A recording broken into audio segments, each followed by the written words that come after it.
Sa first step po is, hinugasan ko lang ang mga gulay. At binalatan ko lang po yung kalabasa.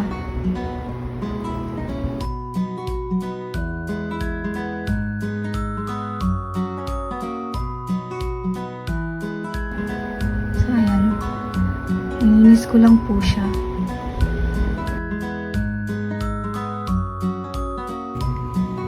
Hiniwa ko lang yung dulo ng sitaw at hiniwa ko sa maliliit.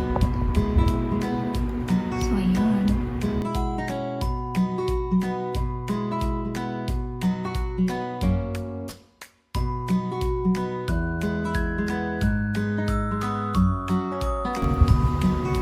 Then, after ng sitaw, naghiwa lang din ako ng kalabasa into cubes.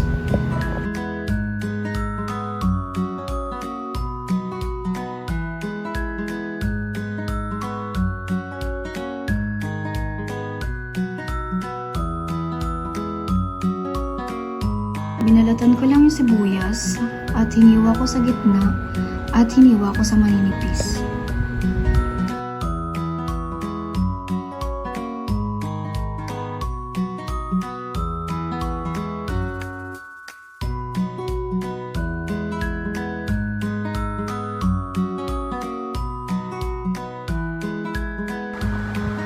So nagbalat lang din ako ng bawang at hiniwa ko siya ng pino.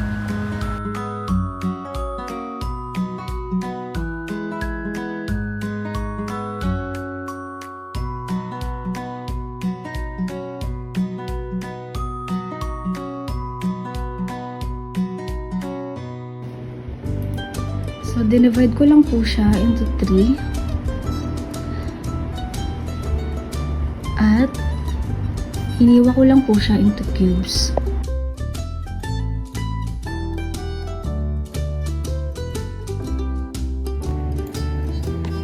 At eto na po yung mga ingredients sa lulutuin nating ginataang kalabasa.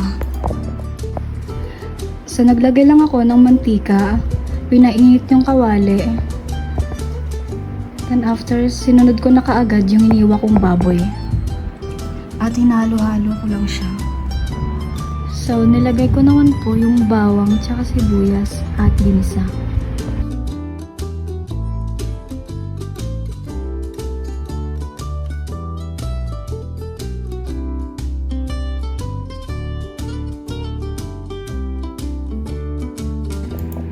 Next is sinunod ko na yung kalabasa at sitaw. At hinalo-halo ko lang ulit.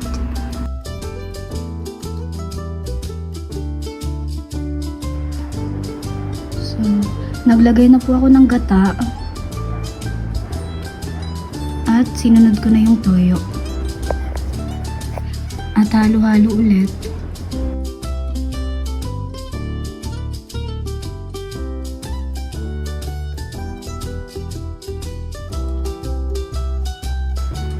So, nilagyan ko na po ng tubig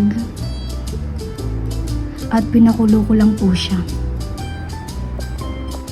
Then after, nilagay ko na yung salt and pepper.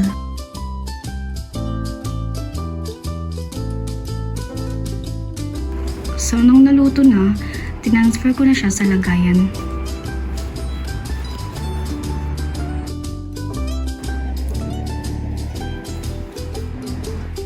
So kung mapapansin niyo po bakit nag-iba yung kulay, it's dahil po naglagay po ako ng toyo at ginisa ko po yung baboy kasama ng mga gulay.